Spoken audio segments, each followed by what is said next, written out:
Alors Laurence, bonsoir, merci. Bonsoir. Merci beaucoup, c'est un honneur de te recevoir. Peut-être que tu vas probablement te présenter et puis peut-être que tu pourrais répondre à cette question aussi. Pourquoi est-ce que tu as quitté la philosophie académique? Alors moi j'étais prof de philo pendant 25 ans, j'ai fait des études académiques à la Sorbonne, un parcours très classique. Et puis au bout d'un moment, j'ai eu envie de faire autrement. Et depuis 2011, j'ai commencé à faire de la pratique philosophique, qui est un petit peu différent de la philosophie académique. Je vais vous expliquer la différence. Ça, c'était en 2011.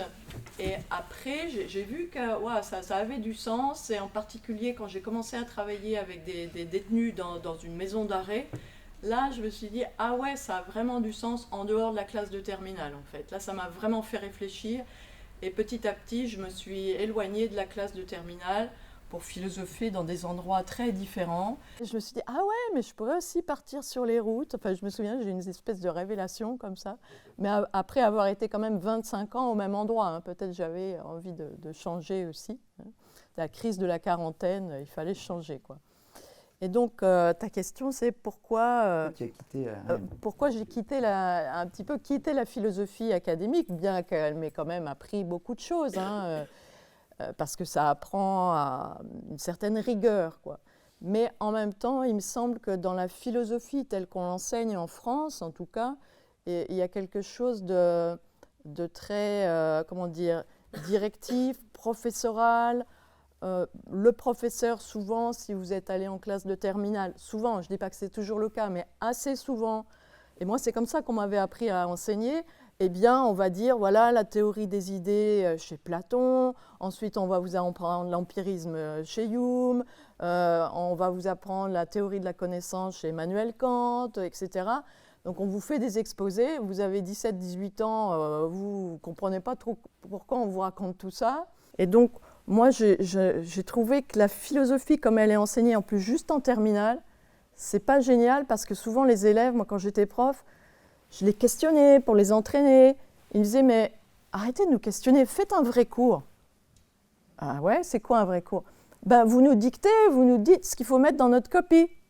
C'est ce qui, voilà, ils se mettent ça dans la tête et c'est très difficile de voir les choses autrement. Alors, je me souviens même d'un jour, je me suis dit, non, là, ça ne va pas, parce qu'il y a un texte qui s'appelle « Qu'est-ce que les Lumières ?» de Kant, où Kant dit « Ose penser par toi-même ». Alors, je leur explique ce texte, et puis un élève qui me dit « Vous avez dit quoi, madame, après « Ose penser par toi-même » Et je me disais, il y a un gros paradoxe là, parce qu'il veut que je lui dicte, en fait, mais il n'est pas en train de penser par lui-même. Donc là, j'étais en pleine incohérence et je me suis dit non, il faut essayer de changer. Et j'ai vu qu'on pouvait philosopher de façon très différente et j'ai trouvé ça beaucoup plus stimulant que juste pour préparer son bac. En fait, Socrate et Nietzsche ou Platon ou qui vous voulez, ils n'ont pas fait de la philo pour passer leur bac, pour avoir une bonne note au bac. Mais la philo, là maintenant, en France, c'est devenu un exercice pour avoir une bonne note au bac. Et j'ai vu des élèves en fait, voilà aussi pourquoi j'ai quitté un peu la philosophie académique. En fait, les élèves qui vont avoir une bonne note au bac, ce sont les élèves qui, depuis tout petit, baignent dans des familles où on manie le langage, où les parents discutent avec leurs enfants, où on a emmené les enfants au musée. Mais les autres, ils n'ont pas ces outils-là. Et donc, ils ne peuvent pas, ils n'y arrivent pas. Et du coup, ils se désintéressent. Ils se disent, après la philo, ouah, c'est un truc, c'est des prises de tête. Et ils n'ont pas les moyens, en fait, on ne leur donne pas vraiment les moyens d'arriver à cette pensée autonome. Et ceux qui réussissent, qui ont des bonnes notes, ce n'est pas tellement une pensée autonome non plus, parce que souvent, ils vont réciter ce qu'a dit Platon, ce qu'a dit Nietzsche. Des fois, ils ont une très bonne note, mais la philo, ça ne les intéresse pas. J'ai vu ça, et j'ai vu des élèves qui étaient en classe technique, la philo, ça les intéressait vraiment. Ils avaient de très mauvaises notes au bac, parce qu'ils maîtrisaient mal l'écrit, mais ils avaient un vrai questionnement, un questionnement honnête. Les autres, c'était un petit peu de l'esbrouf, quoi. Ils savaient manier l'esbrouf. Voilà pourquoi. Ma réponse est un peu longue, mais... Très claire et intéressante. Je vais essayer de ne pas faire des réponses trop longues. Et alors, du coup, comment on peut donner une dimension pratique à la philosophie? Comment tu le fais? Voilà, la dimension pratique, eh bien, je dirais que la clé de voûte de cette dimension pratique, c'est Socrate qui l'avait déjà donnée, c'est le questionnement, en fait. le questionnement, alors on appelle ça chez Socrate les questionnements maïeutiques. Donc l'idée là, c'est ne pas raconter ce que faisait Socrate, c'est de le faire. Bon, là il y a un petit paradoxe, c'est que je suis en train de faire un discours pour dire qu'il ne faut pas faire de discours. Hein. Donc ça ne va pas durer trop longtemps, mais c'est quand même expliquer un petit peu. Et donc le questionnement, par le questionnement, l'idée c'est de pousser à réfléchir. Quand je me questionne, ça suppose que je ne suis pas dans la conviction. Hein. Quand je me questionne, ça veut dire que je ne sais pas et je vais chercher. Hein. Donc le philosophe maïeuticien, il va questionner pour pousser à penser. La question, elle met du jeu, on pourrait dire du jeu, vous savez, pour qu'un mécanisme fonctionne, il faut du jeu entre les pièces d'un mécanisme, ça veut dire un petit espace. Hein. Donc la question, elle met du jeu entre notre pensée, entre nous et nous-mêmes, elle met un petit recul, hein, ce qui va nous permettre de nous mettre en mouvement. On pourrait dire aussi du jeu, il y a une dimension aussi ludique, c'est amusant de se poser des questions, c'est intéressant. Hein. Donc en questionnant, on va mettre la pensée en mouvement. Socrate disait aussi, la seule chose que je sais, c'est que je ne sais rien. Hein. Alors ce n'est pas l'éloge de l'ignorance, hein, mais ça veut dire que souvent je crois savoir, mais je ne questionne pas ce savoir. Et donc là, je vais apprendre à le questionner. Hein, souvent, on est pris dans une sorte d'évidence. Certainement, on aime avoir des convictions parce que c'est très rassurant, mais le risque de ces convictions, même la plus belle idée qui soit, c'est qu'on finit par s'y enfermer. Hein. Donc à un moment, vous avez des très belles pensées. Si on pense aux religions, les religions, quand vous lisez les évangiles, c'est pas mal, quoi. Puis n'importe quelle philosophie, elle est belle, mais quand on s'y enferme, même la plus belle pensée, eh bien, elle peut tourner au fanatisme, c'est comme ça, c'est pas autrement, et on ne supporte plus qu'on ne pense pas comme nous, en fait. Donc la question, elle va remettre du mouvement dans notre pensée, et c'est ça la pratique philo. Allez, on va se questionner. Et c'est ce qu'on a fait hier sur le marché. Par exemple, il y avait un papa qui est venu avec son petit garçon. Il dit, mon petit garçon, un jour, il se lève le matin, mais il avait 5 ans, le petit bonhomme, il était là. C'est quoi la réalité, papa, hein? Et d'où on vient et où on va? C'est des questions d'enfant, ça. Je suis sûre que vous les êtes posées, peut-être vous vous en souvenez pas, mais vous avez dû vous les poser quand vous aviez 4-5 ans. Hein. Et quand on est adulte, parfois, on ne se pose plus de questions parce qu'il faut travailler, il faut s'occuper des enfants, aller faire les courses, etc. On rentre dans une vie bien normée et on arrête de se poser des questions parfois. Hein. Donc philosopher, c'est revenir à cet état d'enfance où on se pose des questions. Et hier sur le marché, d'où venons-nous, hein? C'est le petit garçon qui a posé cette question. Eh bien, une personne a dit, c'est le hasard. Qui a produit la vie sur la Terre, mais dans l'univers. Nous, on est pris dans cet univers.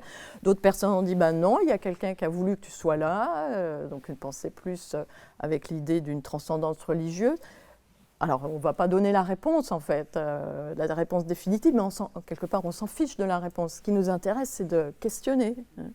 Et ça nous met en mouvement. Voilà. Donc le questionnement. Ouais. Le questionnement. D'accord, merci beaucoup.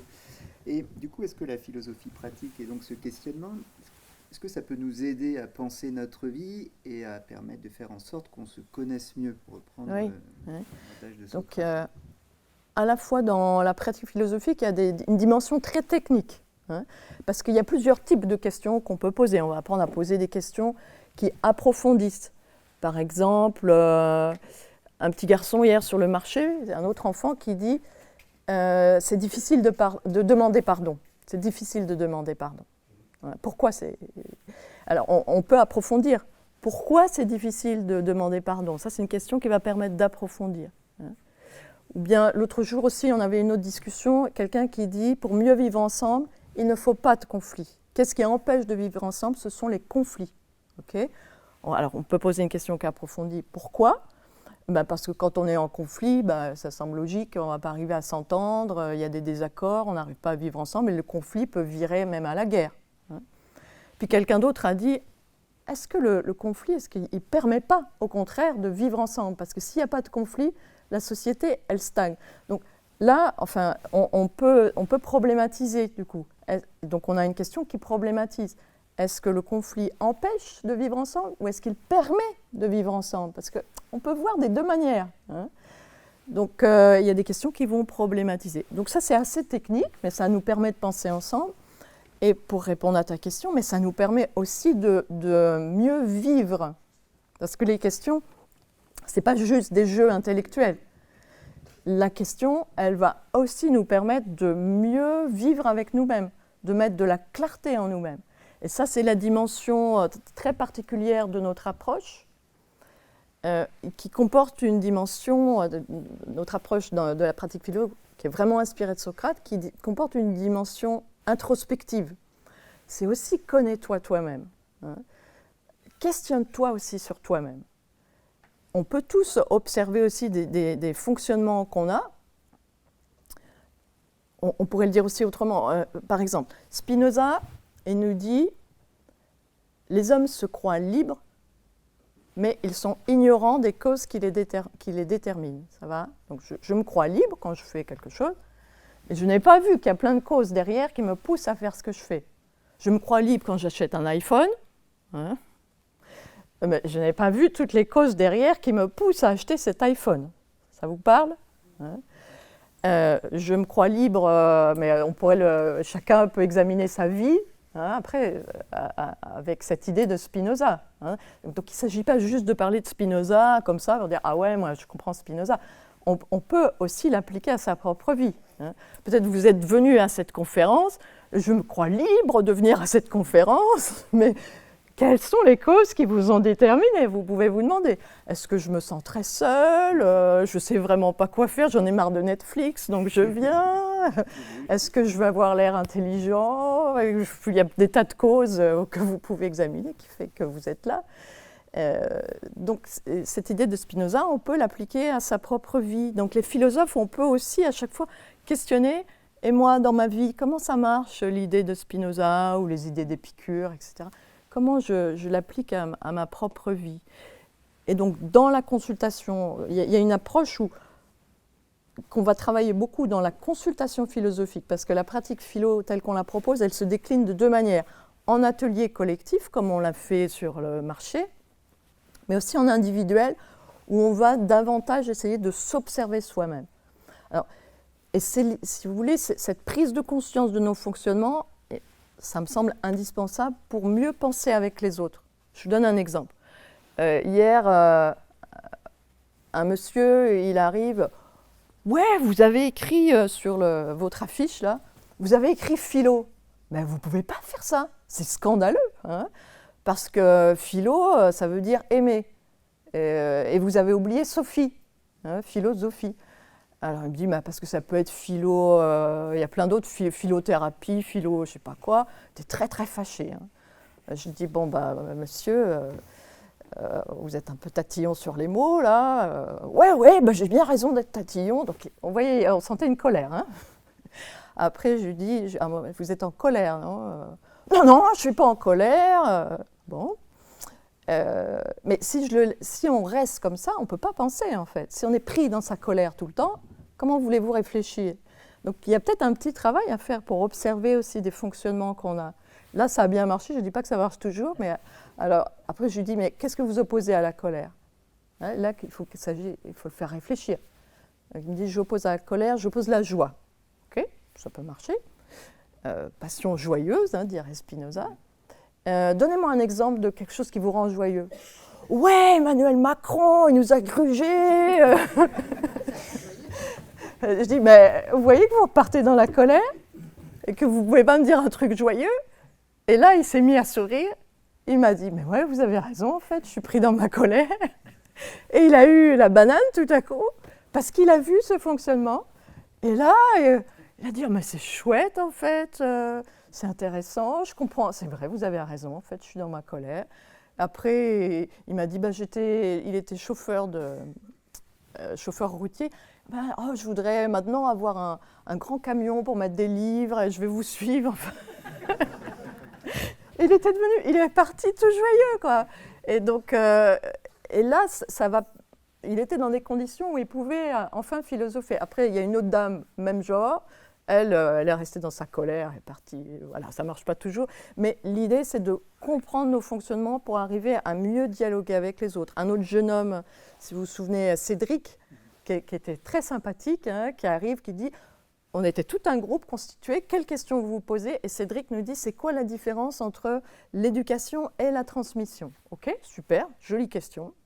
Mais le problème de Cédric, c'est qu'après, il s'embrouillait dans ses explications, on était perdus, on ne comprenait plus ce qu'il disait. Je dis, Cédric, là, je te coupe, je t'arrête, parce que sinon, ça pouvait durer un quart d'heure. Est-ce que tu vois que tu parles longuement? Est-ce que tu te rends compte de ce que ça produit? Il ne savait pas, les autres lui ont dit, ben, en fait, on n'arrive plus. Il y a un moment, on décroche, on n'arrive plus à t'écouter. Il a dit, ouais, ok, c'est vrai. Je lui ai dit, bah, essaye maintenant de faire des phrases plus courtes. Voilà, ça s'entraîne, hein, ça s'exerce. Hein. Donc, quelle idée de mieux apprendre à se connaître pour arriver à mieux penser avec les autres. Alors, il faut être capable d'un peu d'humour sur soi-même, de jouer un peu. Voilà, donc là, il y a vraiment une dimension de travail sur sa propre existence. D'accord. Est-ce que tu dirais finalement qu'on peut tous être philosophe? Eh bien, je répondrais non. Je ne pense pas qu'on peut tous être philosophe. En revanche, je pense que la philosophie s'adresse vraiment à tout le monde. Et il me semble que c'est dommage parce qu'il y a des personnes qui pensent qu'elles ne s'adressent pas à eux. C'est-à-dire, moi, quand je suis allée en prison, par exemple, bon, les détenus, ils s'inscrivent à beaucoup d'activités, hein, parce que dans leur cellule, ils s'ennuient sérieusement. Et alors, parfois, ils hésitent à venir à l'atelier philo parce qu'ils pensent que ce n'est pas pour eux. Hein. Mais comme je suis restée quand même 7 ans dans la même maison d'arrêt, après se refiler le mot, tu sais, tu devrais, ils disaient à leur co-détenu qui parlait beaucoup et qui les fatiguait, tu devrais aller faire un petit travail à l'atelier philo. Mais au début, ils ne se sentent pas autorisés, en fait. Il y a des gens qui ne se sentent pas autorisés. Et ça, c'est vraiment dommage. Et moi, je vois arriver, avec ce travail vraiment d'aller dans la rue, je vois arriver des gens qui sont charpentiers, qui sont conducteurs d'engins, qui sont toutes sortes de métiers. Hein. Et pourquoi on ne réfléchirait pas si on est conducteur d'engin, quoi? Ça, c'est très, je sais pas, c'est assez français, je pense, quand même, hein, cette idée de catégoriser comme ça. Et donc, l'idée, elle s'adresse à tous, mais tout le monde ne va pas ensuite être prêt à faire ce travail, parce que c'est quand même un travail qui est exigeant, difficile, confrontant. Donc non, tout le monde ne va pas faire de la philo, mais moi je trouve qu'il faut la rendre à tout le monde, quoi. C'est pour ça que je vais dans la rue et sur les marchés. Et on pourrait peut-être la rendre à quelques volontaires qui pourraient venir pour penser avec toi. Est-ce que certaines personnes oseraient se lancer? Il y a un présupposé de la pratique philo, elle invite à se lancer. Allez, on se lance. Peut-être plus vous avez peur, plus c'est le moment, là. Il faut venir. Combattre ses peurs. Alors, il faudrait peut-être 4 personnes on va faire un peu de place sur les quais. Alors maintenant, il faut qu'on se mette d'accord sur une question sur laquelle on peut réfléchir, à moins qu'il y ait des personnes dans le public qui aient une question à proposer. C'est déjà un art de savoir poser la question. Hein. Si vous n'avez pas idée d'une question, vous pouvez choisir aussi un thème. La honte. Ok, la honte. Alors, il faudrait essayer de formuler une question à partir de la honte. Allez, qu'est-ce qui provoque la honte? Et donc, je vous laisse un petit temps pour réfléchir. Et puis, quand vous avez une idée, vous faites un signe de la main. L'atelier philo, ça va lentement parce qu'il faut qu'on réfléchisse.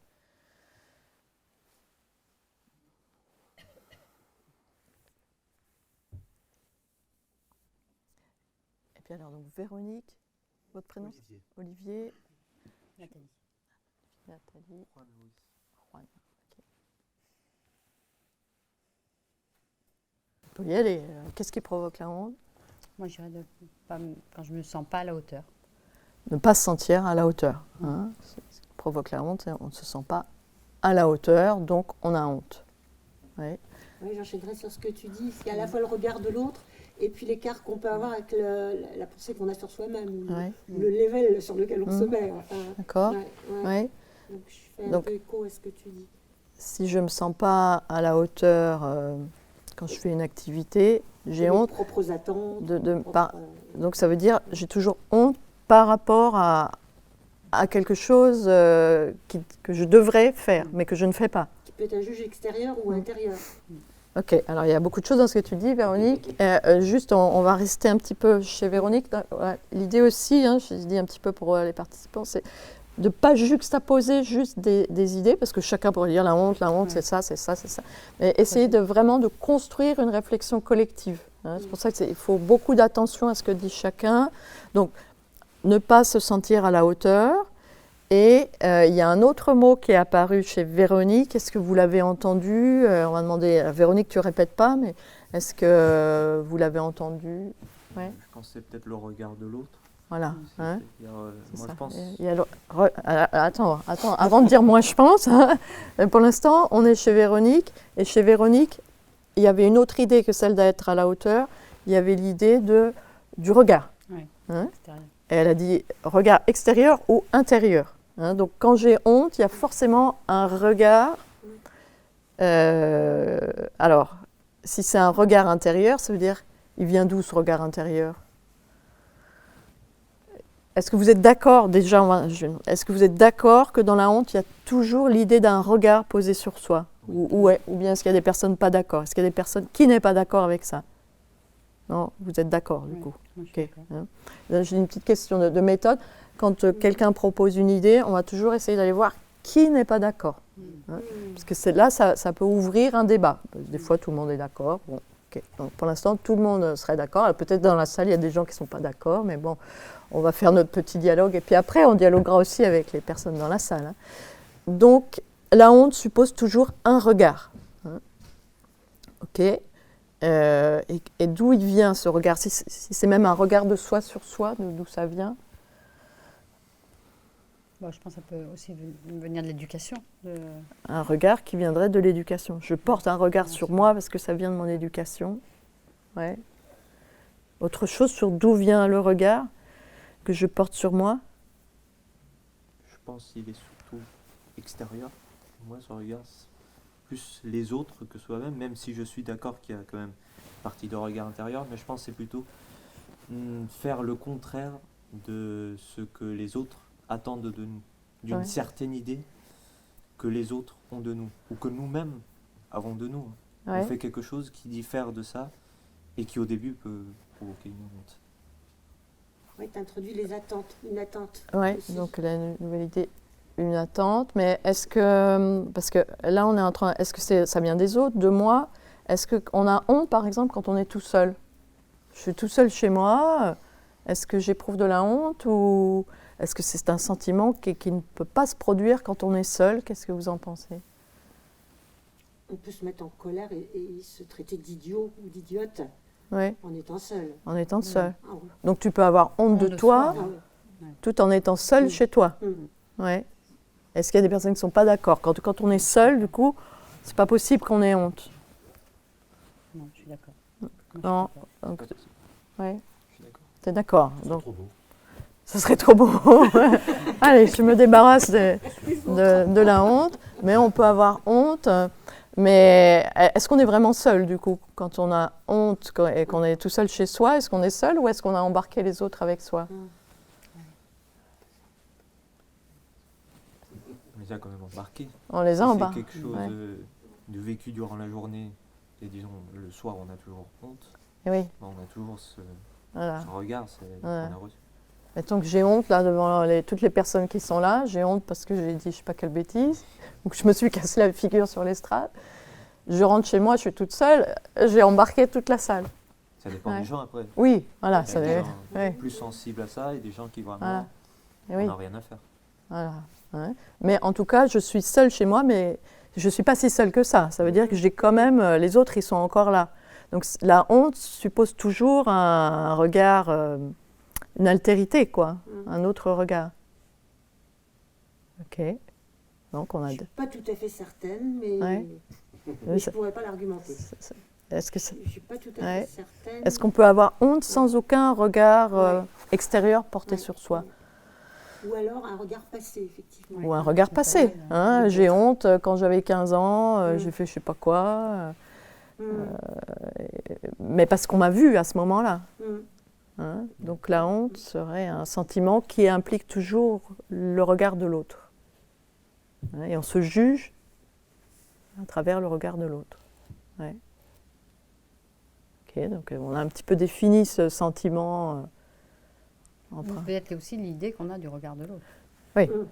Oui. Hein, oui. Donc ça peut être intéressant. Ça va, la précision. La honte, c'est un sentiment que j'ai à l'idée du regard de l'autre. Hein. Pas forcément une réalité. Ça n'est pas une réalité, pas nécessairement. Hein. Peut-être que l'autre me juge tout à fait médiocre, c'est possible, et du coup j'ai honte, mais peut-être c'est moi qui plaque sur lui ce jugement. Hein. Donc la honte, c'est un sentiment... Alors, est-ce qu'on pourrait préciser la nature de ce sentiment pour le définir? C'est un sentiment qui est comment?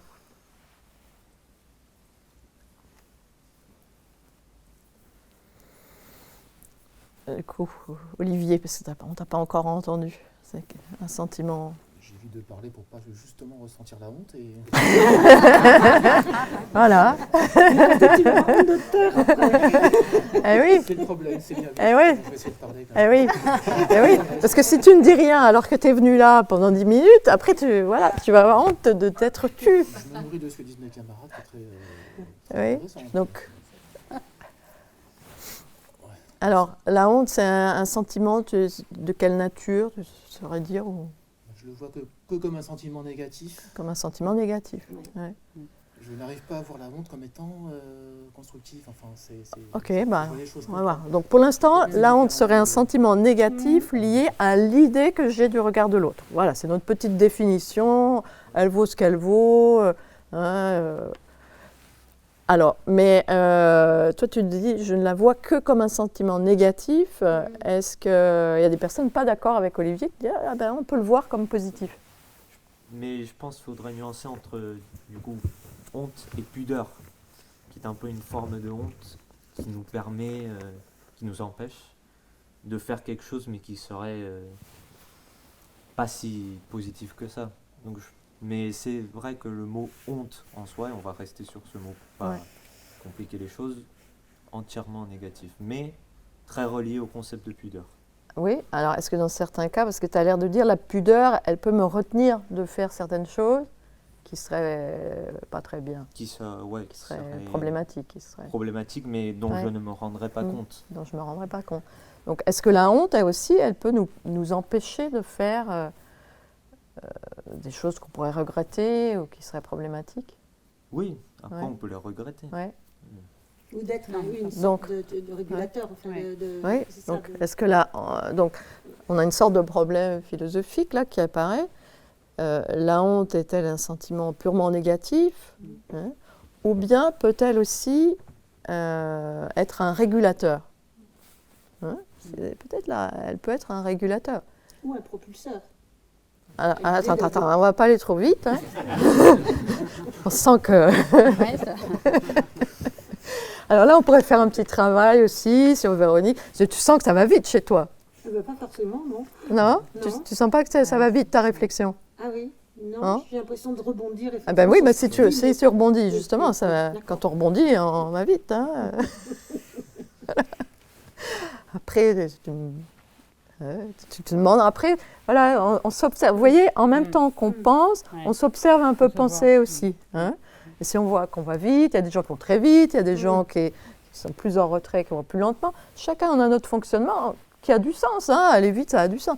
Mais en général, on ne voit pas la limite du fonctionnement et on invite souvent à regarder, tiens, la limite. Okay.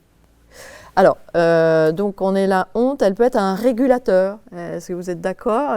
Julien, tu n'as encore rien dit, toi aussi. Ah, il fait partie du groupe. Eh ouais, ah bah ouais. Ah bah oui, il est sur l'estrade, non mais... Hein? Ah ouais, Julien, est-ce que des fois tu te mets un peu en retrait comme ça? Oui, ça m'arrive. Ouais. Par honte peut-être. Par honte. Est-ce que tu es d'accord que la honte, c'est aussi un régulateur? Oui, je suis Ouais. d'accord avec ça. Ouais. Ok, En ce sens qu'elle peut empêcher d'adopter un comportement problématique éventuellement et s'éviter des problèmes, quoi. Enfin, voilà. Ouais. D'accord. Donc elle serait un régulateur. Dans ce cas, c'est plutôt positif. Ouais. Est-ce que tu changes d'avis, Olivier? Tu la voyais que négative.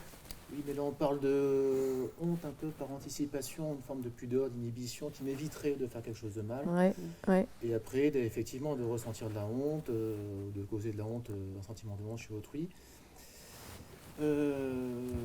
Donc c'est un côté plutôt positif. Plus dans une anticipation. Moi, je vois pas la honte comme positif. Je pense que chaque fois que je ressens de la honte, c'est que j'ai raté quelque chose quelque part, que je n'ai pas su anticiper. D'accord. Donc l'anticipation de la honte peut être régulatrice, hein, mais c'est pas la honte elle-même, c'est je l'anticipe, donc j'ai pas honte. J'anticipe que si je me mettais là tout nu sur l'estrade, Je l'ai vécu. ou que si je me mettais à crier, ou que je faisais un truc, je m'énerve. Ah non, donc j'anticipe et je ne le fais pas. Mais c'est pas la honte en elle-même, vécue. Mais c'est parce que tu l'as vécu, peut-être que tu la reproduis pas. Que tu la enfin, tu te dis, je me fais pas prendre 2 fois. Ouais. Tu vois, dans ce sens-là. Ouais. Donc Oui, mais alors la honte en tant que telle, au moment où on la vit, est-ce qu'elle peut avoir quelque chose de positif? Parce que là, c'est plutôt je l'anticipe ou je m'en souviens.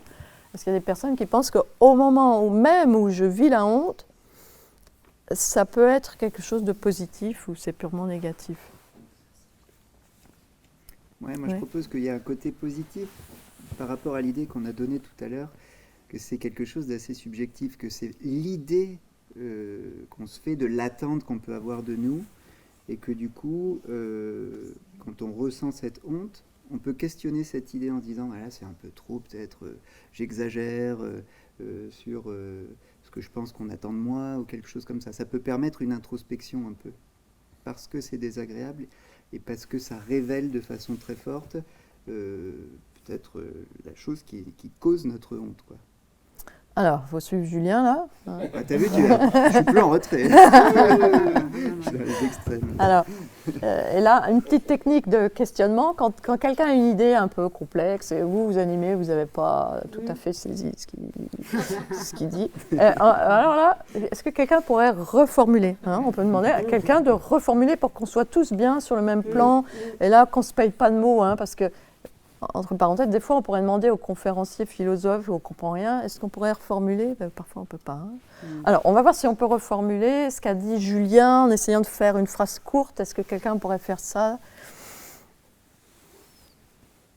Il était dans le registre de l'anticipation, de l'idée de la honte. J'ai retenu ça, moi, quand même, surtout. Est-ce qu'il était encore dans l'anticipation ou dans son idée, on est en train de vivre la honte? Dans son idée, on est en train de vivre la honte. Hein. Dans l'idée de Julien, je suis en train de vivre la honte. Et en quoi ça peut être positif? Juste répéter son idée. J'ai cru comprendre que la régulation, tu disais qu'elle pouvait être contemporaine en quelque sorte, dans le même moment. Je la vis et en même temps je me régule.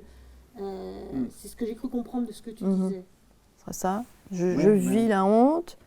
Et là, je me questionne, est-ce que je me fais une idée au moment où je le vis? Bon, ça tient la route, l'idée de Julien, ou vous n'êtes pas d'accord? Vous voyez un problème? J'ai l'impression que c'est possible pour moi, en tout cas. Tu dirais que c'est... Quand je suis prise par le sentiment de la honte, je ne suis pas là en train de faire une introspection. Ok, pour toi, c'est trop cuisant. La honte est trop cuisante pour que je sois en train de me... D'accord. Hein? Parce que Julien est une personne très posée, donc lui... Tout en éprouvant une honte cuisante, il peut se questionner. Bon. Tu peux faire ça, toi? Non, je crois pas. Je prends. J'ai essayé de réhabiliter la honte en train d'être vécue. Donc finalement, tu retires ton idée. Donc, on en serait là quand on éprouve une honte cuisante. On n'est pas en train de se questionner, de s'introspecter. Est-ce que je suis pas en train de plaquer mon attente? Juste, je suis dans ma honte cuisante. Peut-être après, je me dirais, j'ai plaqué l'idée, mais pas, c'est pas contemporain, quoi. Ok? Donc, est-ce que la honte peut être un sentiment qui a une dimension positive? Pour l'instant, on répond plutôt non. C'est toujours négatif, même si sur l'instant. Hein, alors, on a dit que après, ça peut être positif, mais sur l'instant, c'est toujours négatif. On en serait là. Ok. Bon, je ne sais pas combien de temps on fait notre débat. On arrive au bout, là. Ouais. C'est bon. Voilà. C'est ça. Voilà. Tu veux continuer? Tu veux continuer? Parce qu'après, on pourrait dire aussi, puisque c'est négatif, qu'est-ce qu'on peut en faire? Ça pourrait être la suite. Ouais. Puisque c'est un sentiment négatif, comment je travaille ce sentiment? Est-ce que je peux m'en débarrasser? Qu'est-ce que j'en fais? Peut-être que parfois, c'est pas mal. Après coup, ouais, j'ai eu honte et c'est peut-être nécessaire, ou ça va être régulateur pour la suite. Je me suis mise en colère, j'ai honte, c'est peut-être pas mal que j'ai eu honte, etc. Qu'est-ce que j'en fais, quoi? Ça pourrait être la suite du questionnement de ce sentiment négatif. Ok. Bon, mais on va s'arrêter peut-être pour avoir un échange avec la salle aussi. Oui. Merci. Merci.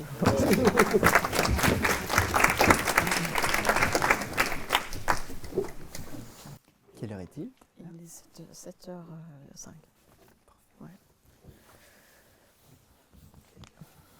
Alors, est-ce que vous avez des questions à poser suite à ce petit moment d'échange, ou sur ce qui a été dit avant, peut-être? Enfin, voilà. Ouais, Didier? Alors, c'est pas une question, c'est juste une remarque. C'est ce à quoi on vient d'assister. Moi, j'ai le sentiment que c'est de participer, quoi. Là, vraiment, ça me met au travail. C'est-à-dire que je suis dans le questionnement, je suis dans l'attention des réponses des uns et des autres, je suis le raisonnement, il y a des idées qui me viennent et je brûle de pouvoir intervenir. Enfin, voilà. Est-ce que tu as réussi à réhabiliter la honte en train d'être vécue? Non, mais il y a plein de choses qui ont fait l'image et qui mettent en mouvement, quoi. Voilà. Donc, cette façon aussi de procéder, même en étant spectateur, enfin, voilà, auditeur, mais au travail aussi, quoi. Voilà. C'est juste ce que je veux dire. Alors, je me permets de rebondir. Moi, c'est pour ça que j'aime bien la pratique philo aussi, c'est que ça nous met en mouvement, ça nous met en réflexion. Et ensuite, on va pouvoir aller lire, par exemple, Sartre, il a beaucoup réfléchi à la honte. Et ensuite, quand on va lire Sartre, on dit, ça ne tombe pas de nulle part, quoi.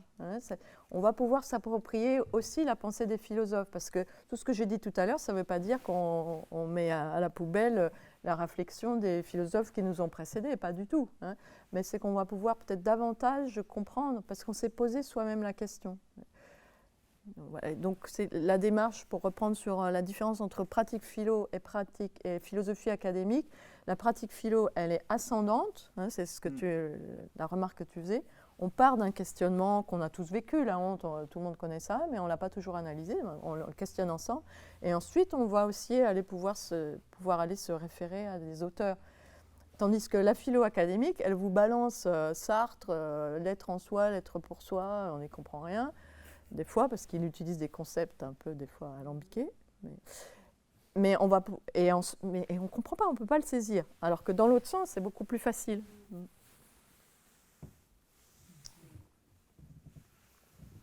D'autres questions, remarques? Oui, Olivier? L'expérience que je viens de vivre, que je viens de voir, je la trouve intéressante parce que moi j'ai pas mal l'habitude de participer au café philo qu'on animait nous qu'on anime encore un petit peu quand on est du monde à Poitiers, au Café des Arts, et grosso modo le principe c'est qu'il y a entre 10 et 20 personnes en général, un sujet qui est choisi par les participants au départ, mais après tout le monde participe de la même manière avec 3 minutes de parole, chacun son tour.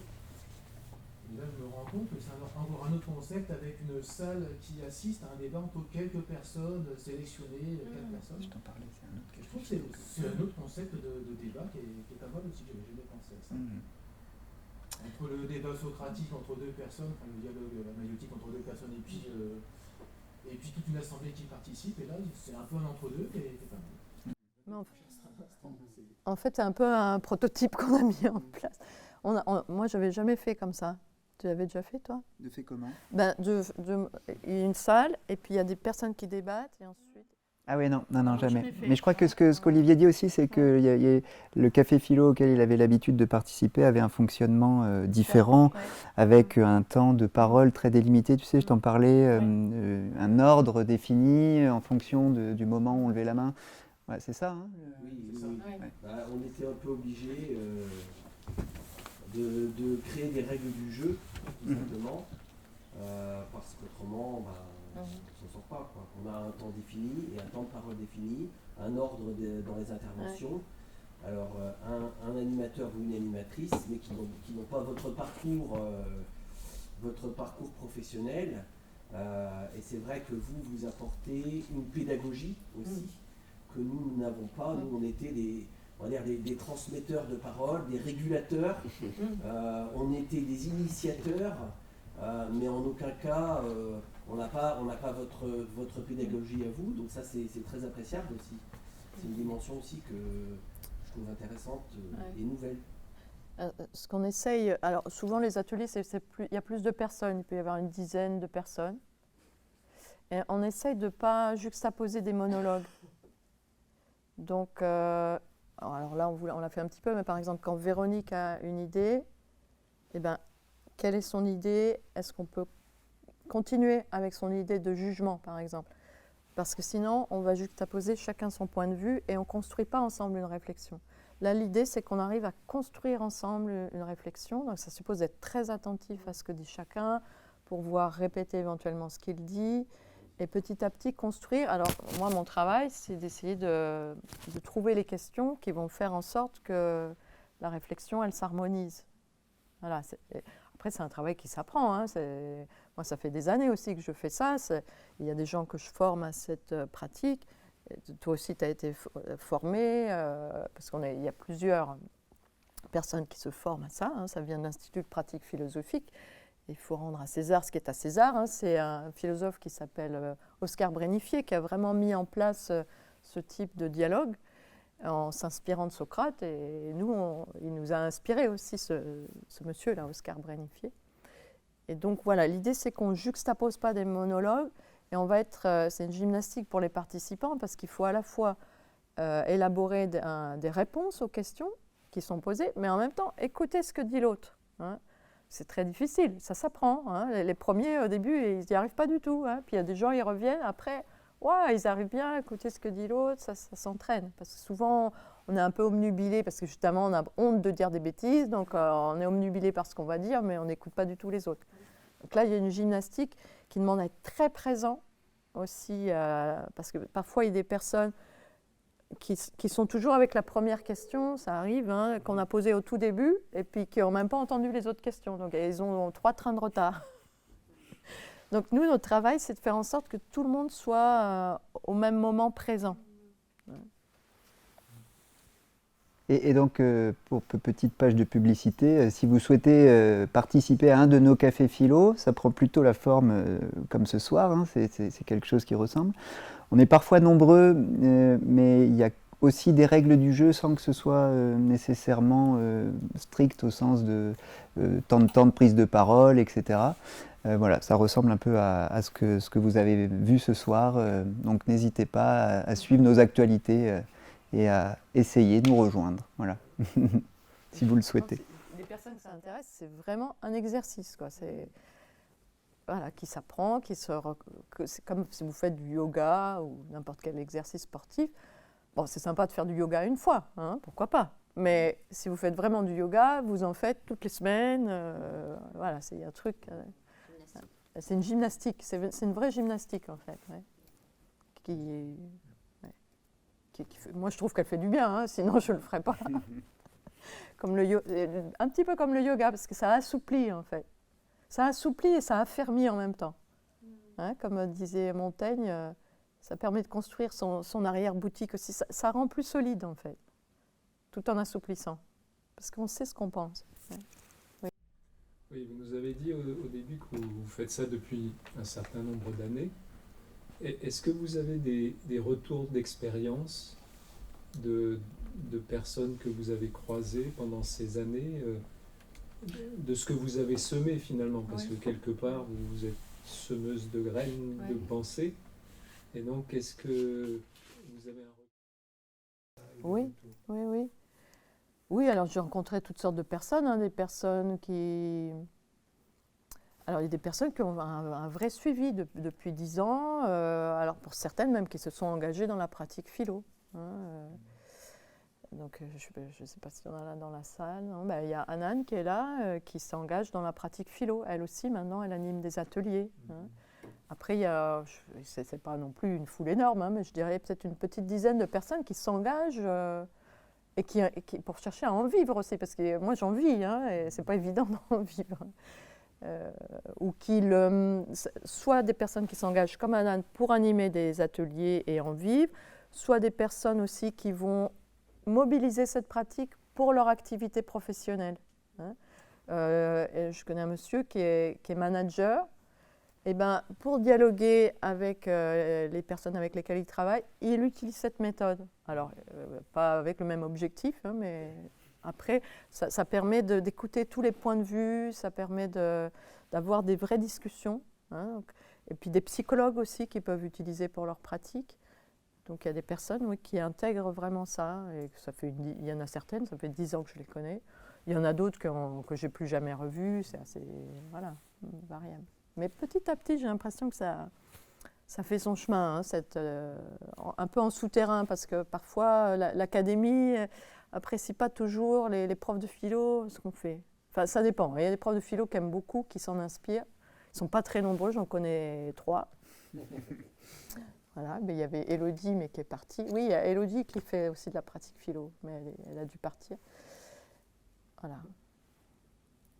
Ça peut bousculer certains, mais j'ai des collègues des fois qui sont venus, des collègues de philo, et comme ils ont l'habitude d'avoir des longs discours avec un public qui est là, qui ne comprend pas grand-chose, mais qui les admire beaucoup, et je dis, mais attends, là, qui pourrait répéter ce qu'il vient de dire?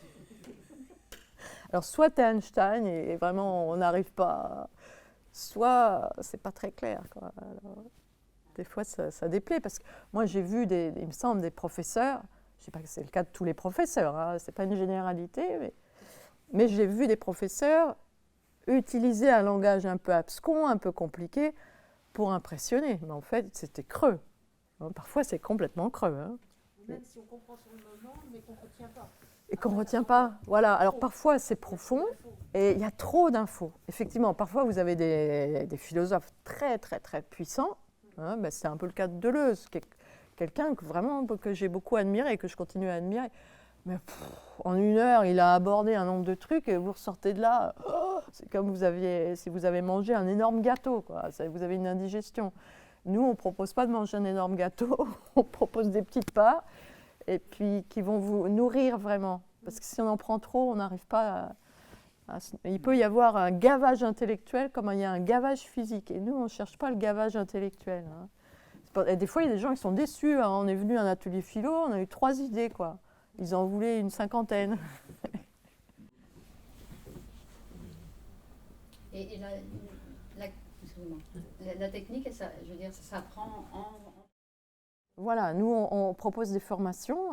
Moi, j'ai un site internet, Laurence Boucher, pratique philosophique. Je propose des formations régulières, soit des fois en individuel ou en groupe. Des personnes qui veulent se former, des personnes qui veulent faire un travail plutôt introspectif. Et après, je propose aussi des lectures. Si vous inscrivez à ma newsletter, je propose des lectures de philosophes. On a travaillé sur la philosophe Simone Weil, sur Nietzsche, sur Schopenhauer, mais avec cette méthode, en fait. Donc, on va lire un texte de Nietzsche, et toi, tu comprends quoi? Toi, tu comprends quoi? Quelles questions on peut poser au texte? Donc, je ne vais pas faire un cours sur Nietzsche, quoi. Michel, tu avais une question? Oui, si j'ai bien compris, la philosophie attache beaucoup d'importance au questionnement. Oui. Je voulais savoir si elle attachait aussi autant d'importance aux réponses.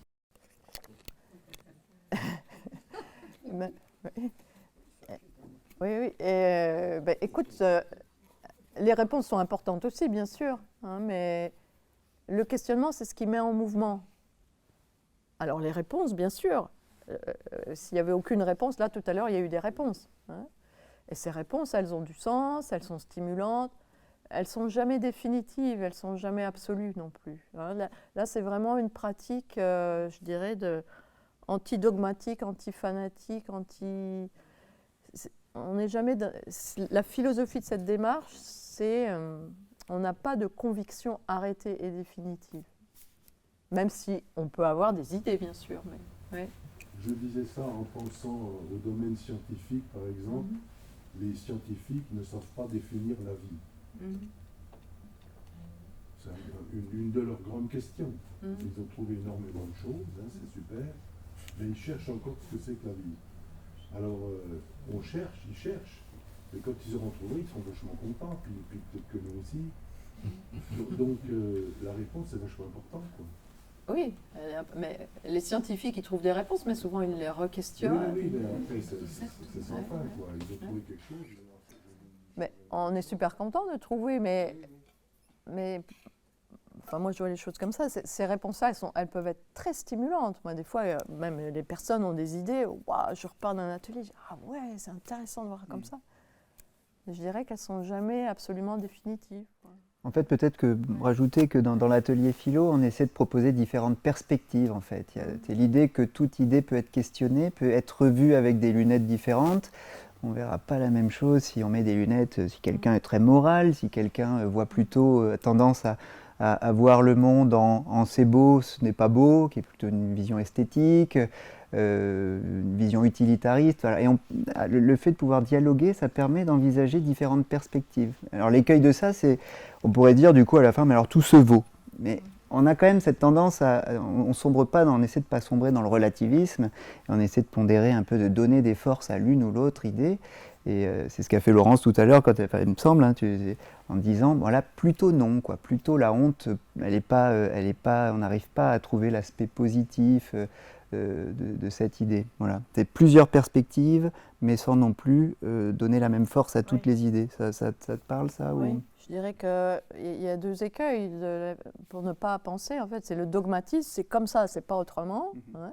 Et puis il y a le relativisme, chacun pense ce qu'il veut, mais là on pense pas non plus. Hein, et on s'intéresse même pas à l'autre, parce que tu penses ce que tu veux, moi je m'intéresse pas à ce que tu penses. Là, on s'intéresse beaucoup à ce que pense l'autre, au contraire. Et puis la pensée se poursuit après. Voilà, après ça ouvre, on peut continuer à se questionner, c'est un mouvement, je dirais qu'il y a une vie de la pensée. Ouais. Vous avez d'autres remarques, questions? Quelle heure est-il? J'ai pas l'heure. 7h30. Peut-être une dernière pour la route? J'ai une curiosité par rapport à la consultation philosophique. La démarche des gens, c'est quoi? Alors la démarche des gens, il y a l'idée d'apprendre à réfléchir aussi, mais sur un questionnement introspectif. Donc l'idée, j'essaie de me souvenir des questions qu'on m'a posées tout à l'heure. Je vais vous dire. Oups, question. Une personne, dois-je rester ou quitter? Faut-il réussir pour être heureux? Pourquoi peut-on être bloqué? Donc c'est des questions un peu introspectives qui sont liées à ce que les personnes vivent. Mais on ne va pas faire de la psychologie dans le sens où je ne vais pas leur demander de me raconter leur vie.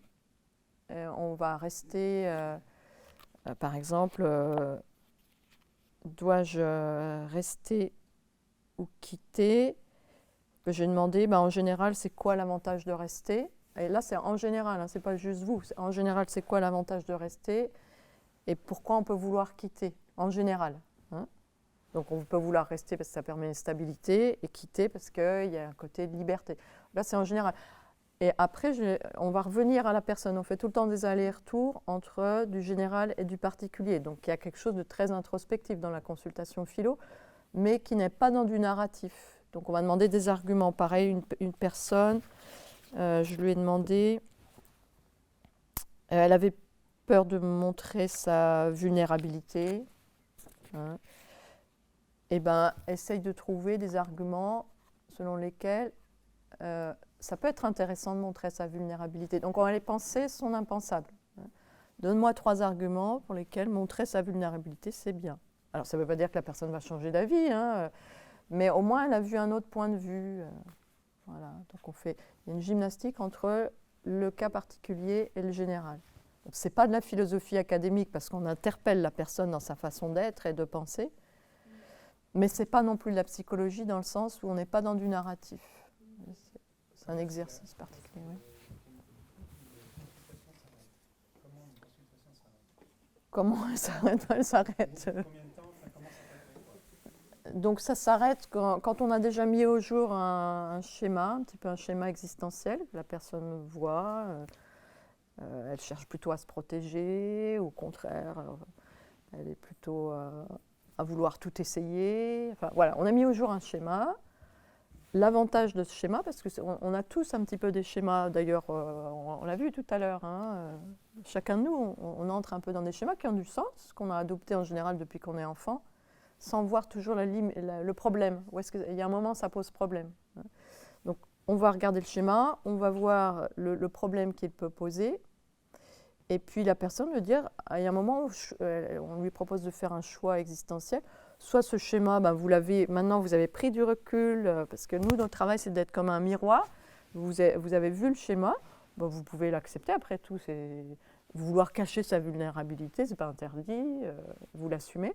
Soit vous avez envie de changer, hein, vous avez envie d'oser, parce que le problème de cacher sa vulnérabilité, c'est qu'on risque de rien oser faire, parce qu'on est un peu méfiant. Hein. Soit vous voulez changer, dans ce cas-là, qu'est-ce que vous voulez faire? Donc ça finit sur ce choix un peu. Et puis à la différence là aussi de la psychologie, c'est qu'en général, des consultations, on n'en fait pas toutes les semaines, hein, on en fait une. Souvent, elle est filmée. Donc il y a deux choses. Il y a vivre la consultation qui peut bousculer un peu. Et puis ensuite, il y a regarder la vidéo, avec le présupposé que faire une consultation philo, c'est apprendre à s'accepter. Et ce n'est pas toujours facile. Il y a des gens qui n'aiment pas se voir en photo. Parce que, oh non, c'est moi, je m'imaginais autrement. Et puis encore plus filmé, hein, les gens ne supportent pas de se voir filmer. Ben là, allez, les autres ne partent pas en courant quand ils me voient, donc je devrais bien pouvoir m'accepter aussi. Et donc il y a ce travail ensuite de regarder la vidéo et d'en faire une analyse écrite, si on veut poursuivre. Après, on renvoie au philosophe, il lit l'analyse écrite.